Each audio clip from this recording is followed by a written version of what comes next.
Hello everyone, welcome to our YouTube channel. मेरा नाम प्रियांशु है और आज की इस वीडियो में मैं CGL 24 की प्री की 11 सितंबर की थर्ड शिफ्ट में मैथमेटिक्स के जितने भी सवाल आए हैं उनका सॉल्यूशन प्रोवाइड करूंगा। तो चलिए आज की क्लास की शुरुआत करते हैं। हमारा पहला सवाल है, Naman bought few apples for 720 from a shop. He negotiated the price and the shopkeeper reduced it by 2 per apple. Due to this, Naman could buy 4 more apple than what he had bought earlier. How many apple did he originally buy? तो देखिए, अगर इस सवाल को हम basic से बताएं तो मैं पहले मान सकता हूं कि ओरिजिनल प्राइस जो रही होगी एप्पल की वो क्या रही होगी, एक्स रुपया। आफ्टर निगोशिएशन, निगोशिएशन करने के बाद 2 रुपया कम हो गया, तो ये प्राइस कब रही होगी, आफ्टर निगोशिएशन। ठीक है, तो वो पहले 720 रुपये में कितना एप्पल खरीद रहा होगा, वो 720 रुपये में इतना एप्पल खरीद रहा होगा। और नेगोशिएशन करने के बाद कितना खरीद रहा होगा, वो इतना एप्पल खरीद पा रहा होगा। और दोनों में डिफरेंस कितने का है, 4 एप्पल का ना, क्योंकि यहाँ बता रखा है due to this Naman could buy 4 more apple. तो दोनों में डिफरेंस 4 का आ गया। इसको सॉल्व करेंगे, नीचे एलसीएम आएगा x-2, ये x 720 अगर कॉमन ले लें तो क्या बचेगा यहाँ पे, x-x+2 इक्वल टू 4। ये कट जाएगा, ये काटेगी इसको 180 टाइम्स। तो सॉल्व करने पे आएगा 360 into x square minus 2x। एक तरफ लाएंगे तो x square minus 2x minus 360 is equal to 0। Middle term को स्प्लिट करेंगे तो 20x और 18x में स्प्लिट होगा ये। तो यहाँ से x की वैल्यू क्या आ जाएगी, x की वैल्यू आएगी 18 और -18 और 20। -18 तो वैल्यू होगा नहीं, 20 होगा। तो ओरिजिनल प्राइस एप्पल की क्या आ गई, 20 पर एप्पल। 20 रुपया में एक एप्पल, इस तरह से। तो how many apple did he buy originally, total रुपया कितने कितने का खरीद रहा है, 720 का। अगर 20 रुपया पर एप्पल का दाम है तो टोटल कितना सेव खरीदा होगा, 36, जो कि ऑप्शन नंबर 3 में है। ये तरीका हो गया बाय बेसिक, इसको कैसे करेंगे इस सवाल को। बाकी अगर आप इसे ऑप्शन से भी कर सकते हैं, चलिए वो तरीका भी हम लोग देख लेते हैं।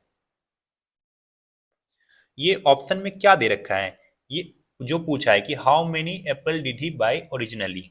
तो अगर पहले 48 एप्पल खरीद रहा था तो अब कितना खरीद रहा होगा, अब 52 एप्पल खरीद रहा होगा। तो पर प्राइस एप्पल का दाम पहले कितना था, 720 डिवाइडेड बाई 48। अगर ऑप्शन नंबर 1 सही है तो 720 डिवाइडेड बाई 48, और अब प्राइस कितना हो गया, 720 डिवाइडेड बाई 52। इन दोनों में डिफरेंस कितने का होना चाहिए, 2 रुपये का होना चाहिए। तो क्या ये 2 रुपया आएगा, अगर आप 52, ये 48 इसको कंप्लीटली डिवाइड कर देगी, लेकिन ये 52 इसे कंप्लीटली डिवाइड नहीं कर पाएगी, क्योंकि इसमें एक प्राइम नंबर 13 छुपा हुआ है जो 720 में नहीं है। तो ये कभी भी एक इंटीजर नहीं आएगा, तो 2 तो आने का सवाल ही नहीं है। सिमिलरली अगर ऑप्शन सेकंड को चेक करें तो पहले अगर वो 44 एप्पल खरीद रहा होगा तो अब कितना खरीद रहा होगा, अब वो खरीद पा रहा होगा 48 एप्पल। तो पहले पर एप्पल का जो प्राइस है उसका कितना रहेगा, 720 डिवाइडेड बाई 44। और अब कितना, 720 डिवाइडेड बाई 48। ये तो इसे कंप्लीटली डिवाइड कर देगी, लेकिन क्या 44 इसे कंप्लीटली डिवाइड करेगी, नहीं कर पाएगी, क्योंकि इसमें एक 11 एक प्राइम नंबर है जो 720 में नहीं है। तो ये भी 2 कभी रिजल्ट नहीं देगा। अगर ऑप्शन नंबर थर्ड को चेक करें तो 36 क्या आएगी, 36 आएगी कि 36 पहले वो 36 एप्पल खरीद रहा था, तो अब कितना खरीदेगा, अब खरीदेगा 40 एप्पल। तो 720 पर एप्पल प्राइस का दाम पहले कितना था, इतना, और अब कितना, 720 डिवाइडेड बाई 40। इन दोनों का डिफरेंस 2 आना चाहिए। तो 36 में जब 720 में डिवाइड करेंगे तो 20 आएगा, यहाँ पे 18 आएगा, जो कि 2 रिजल्ट दे रहा है। तो बाय ऑप्शन अगर जाएं तो ऑप्शन नंबर 3 सही हो जाएगा। तो ये तरीका है कि आप ऑप्शन से कैसे जाएं, बाकी पहले जो बताया वो बेसिक है। हमारा अगला सवाल है, the tank is filled by 3 pipes with different uniform flow rate. While the first 2 pipes are opened simultaneously, they fill the tank in the same duration that the third pipe takes to fill it alone. तो पहला और दूसरा pipe जितना देर में भरेगी उतना देर में अकेला थर्ड पाइप उस टैंक को फिल कर देती है। आगे बोला है, the second pipe can fill the tank 5 hours quicker than the first pipe, yet 4 hours slower than the third pipe. तो सेकेंड पाइप जो है 5 घंटा क्विकर भर देता है फर्स्ट पाइप के मुकाबले। तो अगर फर्स्ट पाइप x+5 आवर ले रही होगी तो ये x आवर लेगी। लेकिन सेकेंड पाइप जो है ना वो 4 घंटा स्लोअर है किसके मुकाबले, थर्ड पाइप के। तो थर्ड पाइप कितना देर लेगी, x-4 आवर। तो अगर ये इतने इतने और इतने देर में भरती है तो 1 घंटे में फर्स्ट पाइप कितना लीटर भरेगी, 1/x+5। सिमिलरली सेकेंड पाइप 1 घंटे में कितना भरेगी, 1/x। और ये दोनों मिला के जितना भरेगी उतना थर्ड पाइप अकेला भर देगी 1 घंटे में। तो वो कितना भरेगी, 1/x-4। इसे जब सॉल्व करेंगे तो ये क्या आएगा, ये कुछ ऐसा आएगा, x+x+5 is equal to 1/x-4। Cross multiply करेंगे, ऊपर कितना बचेगा, ऊपर हो जाएगा 2x+5 divided by x² + 5x is equal to 1/x-4। Cross multiply करेंगे तो 2x² + 5x - 8x - 20 is equal to x² + 5x।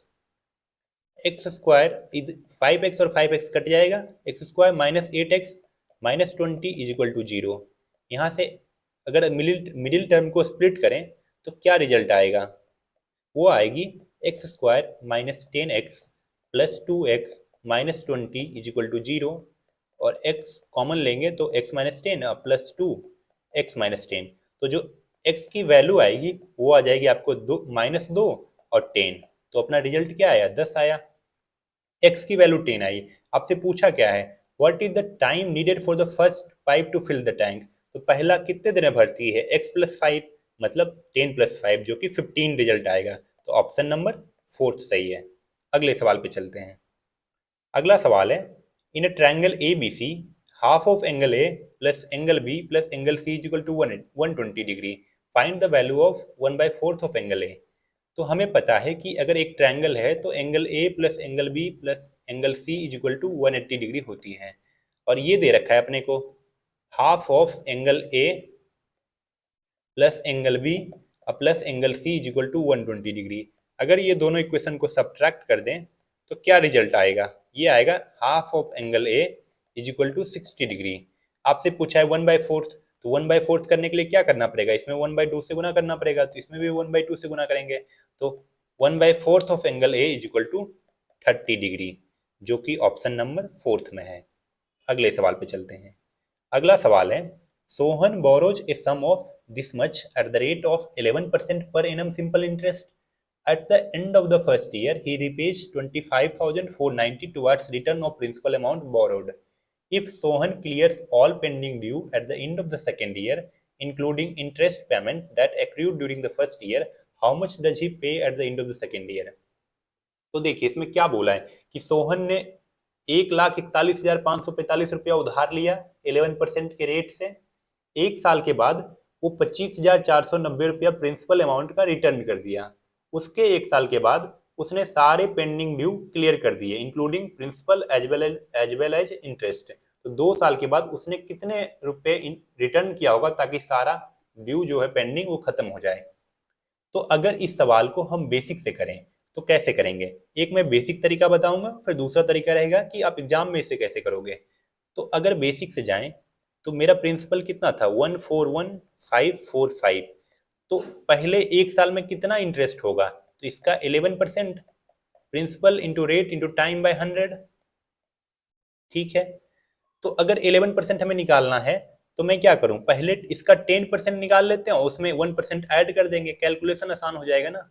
तो इसका 10% कितना होगा, इसका 10% हो जाएगा 14154.5 और 1% कितना होगा 141 5.45।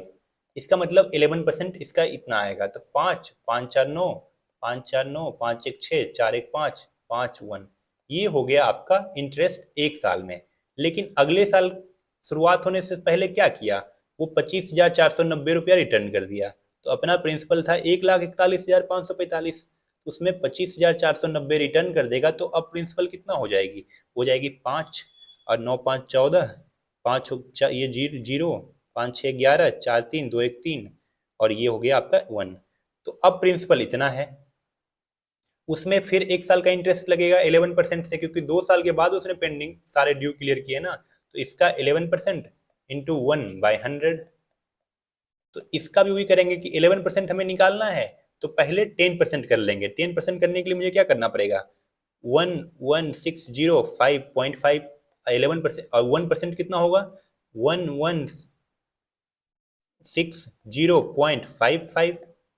इसे ऐड करेंगे तो 5 5 5 10, ये हो गया 6 6 7 2 1।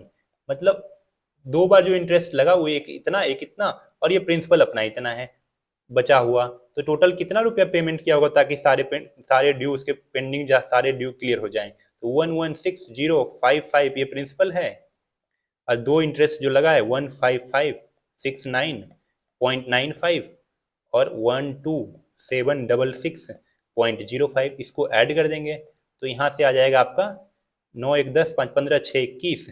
यूनिट डिजिट देखिए एक इसी में है तो ये सही हो जाएगा। ऐसे मैं पूरा ऐड करता हूँ, 5 2 7 6 13, 13 6 19, 7 1 8 5 13, 6 1 7 2 9 5 14, 1 1 2 1 3 4, 1444391, ये आंसर हो गया।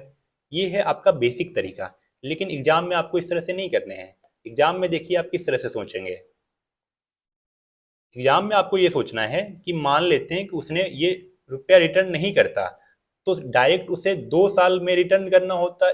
इस पे जितना इंटरेस्ट लगा, ये प्रिंसिपल अमाउंट, और इस पे जितना इंटरेस्ट लगा है, तो कितना रुपया रिटर्न करना होता इन केस अगर ये वो पे नहीं करता। तो वो होता 141,545 इंटू 122/100, ये अमाउंट उसे रिटर्न करना पड़ता। लेकिन वो 25,490 रुपया तो एक साल में रिटर्न कर दिया है ना, तो इसमें तो वो भी अमाउंट इंक्लूड हो गया है, तो मैं उसे घटा दूंगा 25490 इंटू, इसमें एक साल का इंटरेस्ट एक्स्ट्रा ऐड हो गया है ना, तो एक साल में कितना अमाउंट रिटर्न करेगा, 111/100।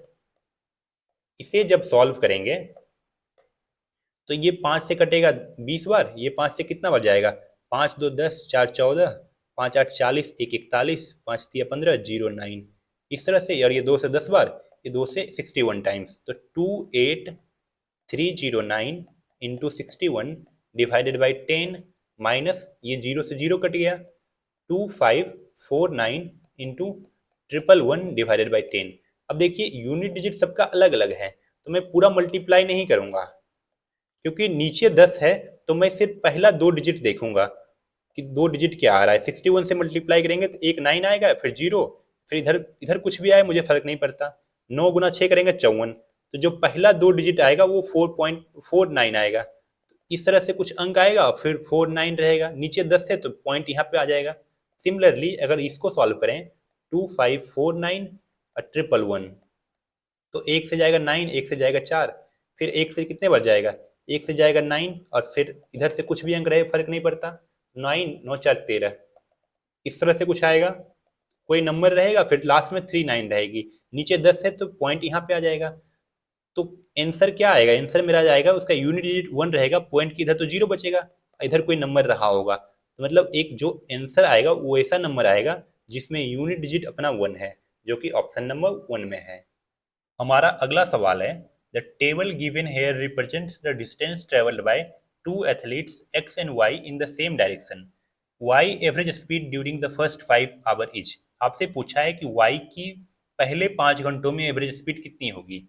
ये वाई का डिस्टेंस है ट्रेवल्ड, कि पहले घंटे में वाई 30 किलोमीटर जा रही है, दूसरे घंटे में 45, तीसरे घंटे में 40 एंड सो ऑन। तो पहले 5 घंटे में टोटल डिस्टेंस कितना होगा, ये 5 घंटे में जितना डिस्टेंस गई है उसके सम के बराबर है। तो इसका सम कितना हो जाएगा, 30 + 40 70, 100 120 165। टोटल डिस्टेंस जो वाई ट्रेवल किए पहले 5 घंटों में वो 165 किलोमीटर है। तो एवरेज स्पीड कितनी हो जाएगी, डिस्टेंस अपॉन टाइम, जो कि रिजल्ट आएगा 33 kilometre per our, option number first. अगले सवाल पे चलते हैं। अगले सवाल में बोला है, express sine 74 degree plus tan 74 degree in terms of trigonometric ratio of angle between 0 and 45। तो देखिए अगर a प्लस बी की वैल्यू 90 डिग्री हो तो मैं लिख सकता हूं कि sine a is equal to cos B. Similarly tan a is equal to cot B. Example दूं तो मैं लिख सकता हूं कि साइन 50 डिग्री के जगह पे कॉस 40 लिख सकता हूं, क्योंकि इन दोनों का सम 90 डिग्री है। सिमिलरली अगर टेन 70 डिग्री हो तो उसके जगह पर मैं लिख सकता हूँ कॉट 20 डिग्री, क्योंकि इन दोनों का सम 90 डिग्री है। तो अगर इसके जगह पे मुझे लिखना हो तो साइन 74 की जगह पे क्या लिख सकते हैं, कॉस 16 डिग्री, और सिमिलरली टेन 74 डिग्री की जगह पे कॉट 16 डिग्री। तो अपना आंसर हो जाएगा कॉस 16 प्लस कॉट 16 डिग्री, जो कि ऑप्शन नंबर 4 में है। अगले सवाल पे चलते हैं। अगला सवाल है, a cuboid of dimension 50 centimetre, 150 centimetre, 175 centimetre can be divided into how many identical largest cube. तो देखिए, अगर क्यूबॉइड को हमें डिवाइड करना है आइडेंटिकल लार्जेस्ट क्यूब में, तो क्यूब की जो साइड होगी वो किसके बराबर होगी, वो बराबर होगी इन तीनों के एचसीएफ के बराबर। तो 50 150 और 175 के एचसीएफ कितना आएगा, इसका एचसीएफ आएगा 25 सेंटीमीटर। तो 25 सेंटीमीटर हो गई क्यूब की साइड की लंबाई। क्यूबाइड को हम कन्वर्ट कर रहे हैं क्यूब में, तो जो क्यूबाइड का वॉल्यूम होगा वही क्यूब का वॉल्यूम होगा। तो क्यूबाइड का वॉल्यूम कितना, 50 गुना 150 गुना 175 इज इक्वल टू क्यूब का वॉल्यूम कितना हो जाएगा 25 इंटू 25 इंटू 25। और कितना क्यूब है, एक्स क्यूब है। ये इसको काटेगी 2 बार, ये काटेगी 6 बार, ये काटेगी 7 बार। तो जो एक्स की वैल्यू आएगी वो आएगी 742 2 84 84। तो कितना क्यूब में कन्वर्ट हुआ है, तो 84 क्यूब में कन्वर्ट करना होगा। अगले सवाल पे चलते हैं। अगला सवाल है, the given table shows the number of banana produced by 5 farms over 4 year. What is the respective ratio of the dozens of banana produced by farm M to farm P in the year 2022? 2022 का चर्चा कर रहा है। Farm M और farm P, इसका कितना dozen बनाना produce कर रहा है। तो देखो, अगर बेसिक से करेंगे तो क्या होगा, 17652, इसको डजन में कन्वर्ट करेंगे जो कि 12 से डिवाइड करेंगे।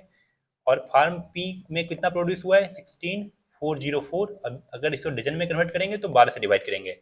लेकिन दोनों का रेशियो ही निकालना है, तो ये और ये तो कटना ही है। तो मैं सिंपली 17652 डिवाइडेड बाय 16404 कर देंगे। ये कटेगा 4 बार में, 4 चक 16 101। ये भी 4 बार, 4 चक 16 117, 4 16 13। ये इसको कितना बार काटेगी, 3 से, 3 1 4, 3 3 9 10 11, 3 6 18, 137667, जो कि एक ही ऑप्शन में है। तो हम इसे यहीं पे टिक करके आगे बढ़ जाएंगे। ऐसे मैं यहाँ पे सॉल्व करूँ तो ये काटेगी इसको 3 से, 3 1 4, 3 चक 12, 13 14, 3 7 21, ये तो 1471 डिवाइडेड बाय 1367। रेशियो अपना ये आ गया, जो कि ऑप्शन नंबर 1 में है। अगले सवाल पे चलते हैं। अगला सवाल है, if Ram purchase a fan he gets 8% discount. अगर वो एक फैन खरीदता है तो उसे 8% का डिस्काउंट मिलता है। However if he purchase 3 fan he get 6% on the first, 10% on the second and 12% on the third. If the price paid by Ram for 3 fan is this much, then what will be the marked price of each fan. मैं मान लेता हूं कि marked price तीनों fan का 100 है। तो अगर 100 है तो पहले पे कितना का डिस्काउंट, 6% का डिस्काउंट, तो कितना में मिला होगा 94 रुपीज में। सिमिलरली दूसरे पे अगर 10% का डिस्काउंट तो 90 रुपये में मिला होगा। और तीसरा पे अगर 12% का डिस्काउंट तो 88 में मिला होगा। मतलब तीनों फैन कितने में मिल गया, इन तीनों के सम के बराबर। तो 8 4 12 और 8 1 9, 9 3 27, 272 रुपया में तीनों फैन मिला है। आपको सवाल में बोला है कि 6800 में मिला है। तो अगर 272 की वैल्यू 6800 है तो एक की वैल्यू कितनी हो जाएगी, एक की वैल्यू हो जाएगी 6800 डिवाइडेड बाई 272। आपसे किसकी वैल्यू पूछी है, what will be the marked price of each fan. Marked price हर एक फैन का क्या है 100 है, तो 100 की वैल्यू पूछी है तो 100 से गुना कर देंगे। 4 से अगर काटें तो 68 टाइम्स, ये 25 बार, ये काटेगी इसको 100 टाइम्स। तो जो 100 की वैल्यू आ जाएगी वो आ जाएगी 2500। मतलब मार्क्ड प्राइस जो फैन का है वो 2500 है। अगले सवाल पे चलते हैं। अगला सवाल है, a boat can go 54 kilometre down upstream in 6 hour. अगर 54 किलोमीटर अप स्ट्रीम जाने में 6 घंटा लग रहा है तो अप स्ट्रीम की स्पीड कितनी है, 9 किलोमीटर पर आवर। और अप स्ट्रीम की स्पीड कैसे निकलती है, बोट माइनस स्ट्रीम की स्पीड, ये आएगी 9 किलोमीटर पर आवर। स्ट्रीम की स्पीड कितनी है 4.8, तो बोट की स्पीड कितनी हो जाएगी, boat minus 4.8 is equal to 9 kilometre per hour. तो बोट की स्पीड हो जाएगी 13.8 किलोमीटर पर आवर। पूछा है आपसे, then how much time will the boat take to cover a distance of 279 kilometre downstream. 279 kilometre downstream जाने में कितना समय लगेगा? तो डाउनस्ट्रीम की स्पीड क्या होती है? बोट प्लस स्ट्रीम की स्पीड, जो कि 13.8 अब प्लस 4.8, ये प्लस करके कितना आएगा? 8 8 16, 3 4 17, 1 18, 18.6 किलोमीटर पर आवर।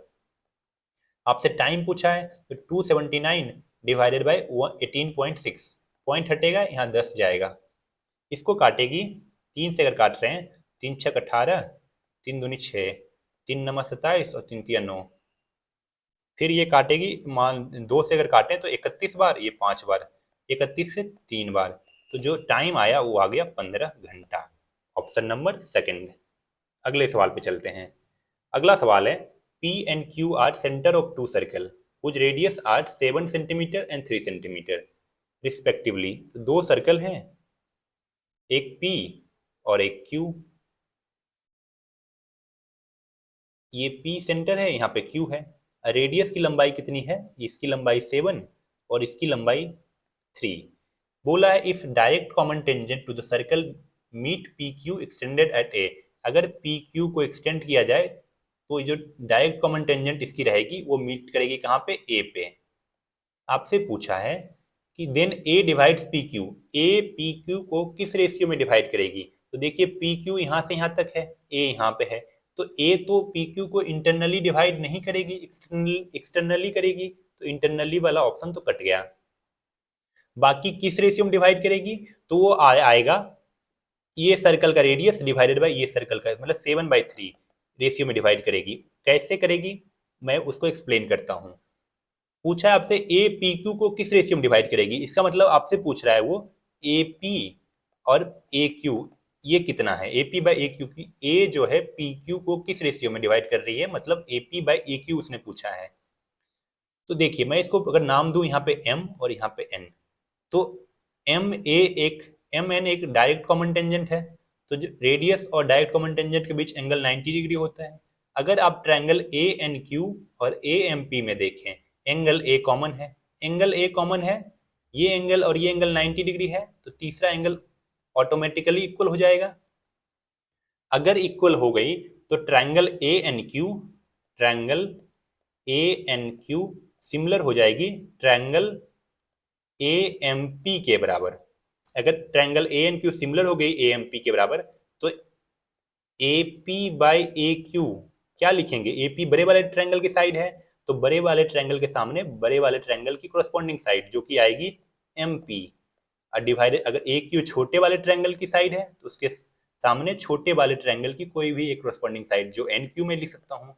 तो इसकी वैल्यू किसके बराबर? M P by N Q के बराबर। तो M P by N Q कितना है? 7/3 है, तो 7/3 इसको एक्सटर्नली डिवाइड करेगी। ए जो पॉइंट है पी क्यू को 7:3 में एक्सटर्नली डिवाइड करेगी, जो कि ऑप्शन नंबर 3 में है।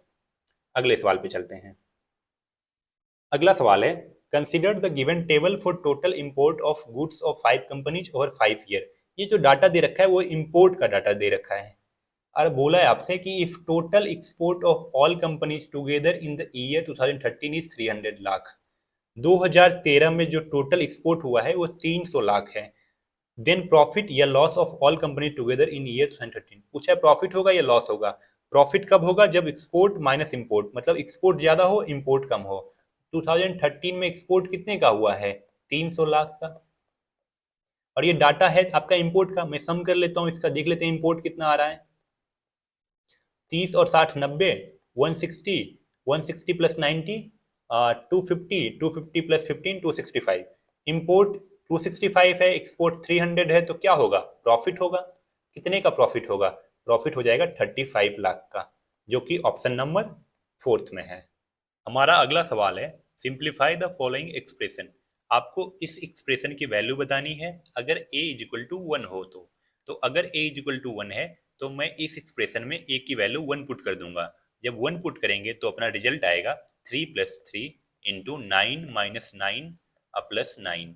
ये 9 9 कट गया, हो गया 6 इंटू 9 दैट इज 54, जो कि ऑप्शन नंबर 4 में है। अगले सवाल पे चलते हैं। अगला सवाल है कि सलोनी की मंथली इनकम 75,000 है। पूछ रहा है आपसे कि कितना पैसा वो रेंट और एडुकेशन पे खर्च करती है। रेंट पे अपने मंथली इनकम का 30% और एडुकेशन पे अपने मंथली इनकम का 25% खर्च कर रही है। तो दोनों मिलाकर कितना खर्च करेगी? तो मंथली इनकम का 55%। तो ये सॉल्व कर लेंगे। डबल जीरो से डबल जीरो गया, 750। अब 55 को मैं लिख रहा हूँ 5 × 11। इन दोनों को मल्टीप्लाई करेंगे तो रिजल्ट आएगा 0, 5 25, 35 2 37 इंटू 11। और इसको मल्टीप्लाई करेंगे तो 0, 5 55, 70 5 82, 33 8 41, तो 41250, जो कि ऑप्शन नंबर 4 में है। अगले सवाल पे चलते हैं।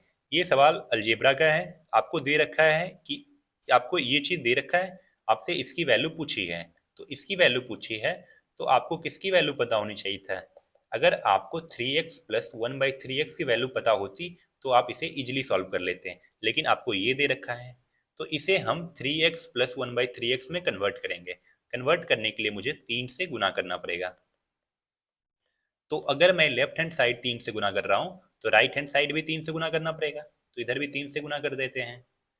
तो जो रिजल्ट आएगा वो आएगा 3x plus 1/3x is equal to 9।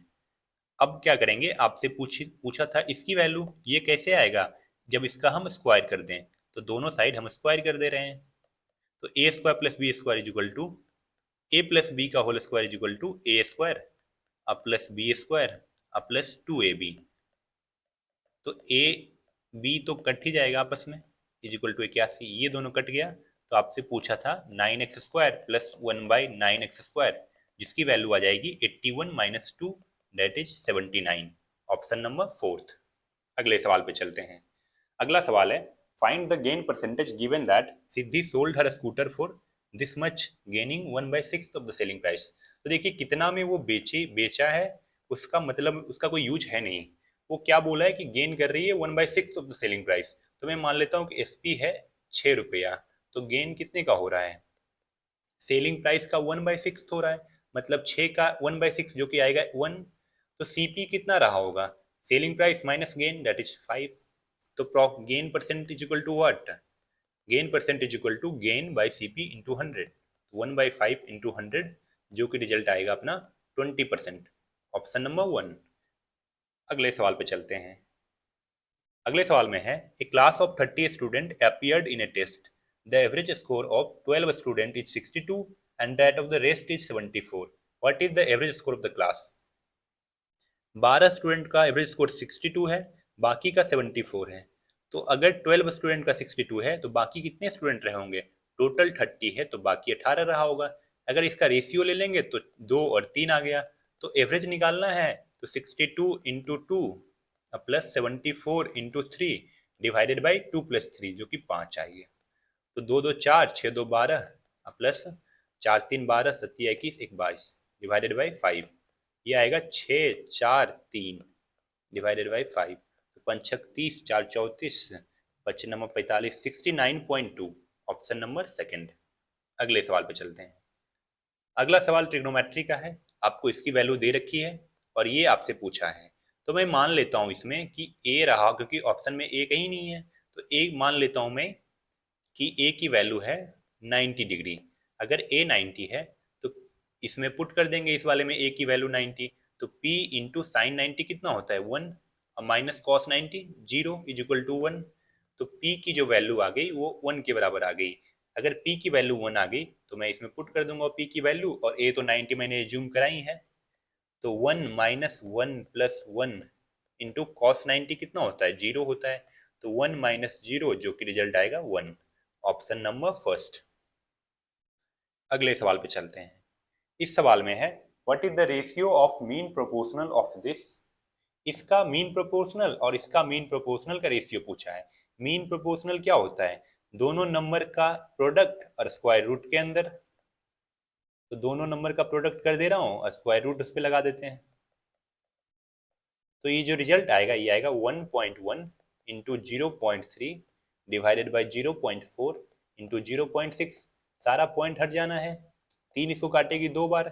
Result क्या आएगा 11/8, जो कि ऑप्शन नंबर 1 में है। अगले सवाल पे चलते हैं। अगले सवाल में बोला है कि इस स्टार की जो वैल्यू क्या होगी अगर ये नंबर 6 से डिविजिबल है। तो अगर ये नंबर 6 से डिविजिबल है तो ये नंबर 2 और 3 दोनों से डिविजिबल रहा होगा। तो अगर 2 से डिविजिबल है तो मुझे तो पता चल गया कि स्टार की जो वैल्यू है वो हमेशा इवन होगा। तो 3 तो होगा नहीं, 1 होगा नहीं, 2 या 4 में कोई हो सकता है। तो अगर 2 या 4, क्योंकि 2 भी रहे और 4 भी रहे तब भी नंबर 2 से तो डिविजिबल होगा ही। मैं चेक कर लूंगा कि 3 से डिविजिबल होने के लिए सबसे छोटा नंबर कौन हो सकता है। तो 3 से डिविजिबिलिटी की क्या नियम है कि सारे संख्या का सम अगर 3 से डिविजिबल है तो वो नंबर 3 से डिविजिबल होगा। तो 7 2 9 3 12 5 17 17 6 23, ये आया 23 आया। 23 का सम कितना हो जाएगा 5, और उसके बाद 2 बार स्टार है। तो स्टार की कौन सी वैल्यू हो सकती है? अगर 2 रखें तो 5 2 7 2 9, 9 आ जाएगा। तो 9 तो 3 से डिविजिबल है ना, और 2 स्मॉलेस्ट भी है, तो ऑप्शन नंबर 3 सही हो जाएगा। अगले सवाल पे चलते हैं। इस सवाल में आपको बोला है consider a triangle P Q R right angle at R. तो एक ट्रायंगल है P Q R, angle right angle कहाँ पे? एंगल आर पे। पी क्यू की वैल्यू आपको दे रखी है 29, क्यू आर दे रखा है 21। अगर ये 29 है, ये 21 है, तो ये कितना हो जाएगा? 20 हो जाएगा। या तो आप पाइथागोरस थ्योरम लगा लो, या फिर अगर आपको ट्रिपलेट याद है कि 20 21 और 29 का ट्रिपलेट होता है, तो पी आर की वैल्यू 20। और बोला है कि पी क्यू आर अल्फा है, ये एंगल अगर अल्फा है तो पूछा है आपसे cos square alpha minus sine square alpha. Cos alpha क्या होता है? Base by hypotenuse. तो 21 बाई 29 हो जाएगा कॉस अल्फा, उसका स्क्वायर है तो 441 डिवाइडेड बाई 841। अब minus sine square alpha, sine alpha क्या होता है? परपेंडिकुलर अपॉन हाइपोटेनस, तो उसका स्क्वायर 20 का स्क्वायर 400 डिवाइडेड बाई 29 का स्क्वायर 841। तो ये रिजल्ट आएगा, नीचे एलसीएम 841, ऊपर में दोनों का डिफरेंस जो कि 41। तो अपना हो गया ऑप्शन नंबर 4। अगले सवाल पे चलते हैं। अगले सवाल में बोला है in triangle L M N, angle L की वैल्यू आपको दे रखी है। एंगल एल है 118 डिग्री, और एल एम और एन, और एल एम की, एल एम साइड की लंबाई एल एन के बराबर पूछा है आपसे एन की। अगर ये दो एंगल बराबर हैं तो ये दोनों एंगल भी आपस में बराबर रहे होंगे। तो आपसे एंगल एन पूछा है, तो ये क्या हो जाएगा? 180 माइनस 118 डिवाइडेड बाई 2। तो 8 2 10, 8 7 62 डिवाइडेड बाई 2, तो जो कि आएगा 31 डिग्री। Option number second. अगले सवाल पे चलते हैं।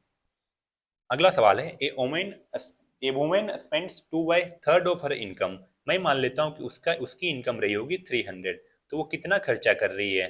स्पेंड कितना कर रही है? 2/3, तो खर्च कर रही होगी 200। तो सेविंग उसकी कितनी है? सेविंग है उसकी 100 की, इन दोनों का डिफरेंस के बराबर। If her income increases by 18%, अगर इनकम 18% से इंक्रीज करेगा तो कितना बढ़ेगा? 54 बढ़ेगा। मतलब अब इनकम हो गया 354। एंड एक्सपेंडिचर इंक्रीजेज बाय 24%, अगर 24% से एक्सपेंडिचर इंक्रीज हो रहा है तो कितना इंक्रीज हो रहा है? 248 का, 48 का एक्सपेंडिचर इंक्रीज हो रहा है, अब इंक्रीज होकर कितना हो जा रहा है? 248। सेविंग अब कितना होगा? इन दोनों के डिफरेंस के बराबर, इन दोनों का डिफरेंस आएगा 106 आ जाएगी। अगर 106 आ गई तो पूछा है find the percentage increase in her saving. तो कितने परसेंट का इंक्रीज किया? पहले सेविंग 100 था, अब सेविंग 106 है, तो 6% का इंक्रीज किया। अगले सवाल पे चलते हैं। इस सवाल में है इन ट्रायंगल ए बी सी,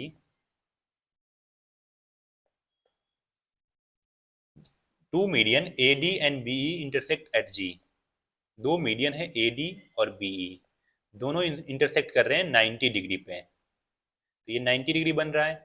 पूछा है आपसे, आपको दे रखा है कि ए डी बराबर 12 है। अगर ए डी बराबर 12 है, मैं मान लेता हूं कि ये रहा होगा कहाँ पे? जी पे ना, जी पे।